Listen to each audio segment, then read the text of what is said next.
এক্সামো খতম হ'ল এতিয়া আমি খানা খোৱাৰ সময় মানে খানাটো পিছদিনাই হৈছে বাৰু তাৰপিছতে এয়া চানপাপৰি বগৰী আৰু মাজা খাই ল'লোঁ ৰাস্তাতে লগ পালোঁ তাৰপৰা খাই এয়া আহিও পাই গ'লোঁ আমি ঠাইখিনি বাকীবোৰ বাৰু আগতে আহিল আমিহে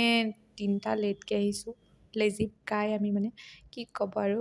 ইমান ওচৰতে থকা ইমান ধুনীয়া ঠাইখিনি আজিলৈকে আমি দেখাই নাছিলোঁ তাৰপিছত এয়া আমি এলেহুৱাৰ প্ৰাণী আৰু কিনো ক'ব পেকিং কৰা খানাকে খাই দিলোঁ বিৰিয়ানী আৰু মাংস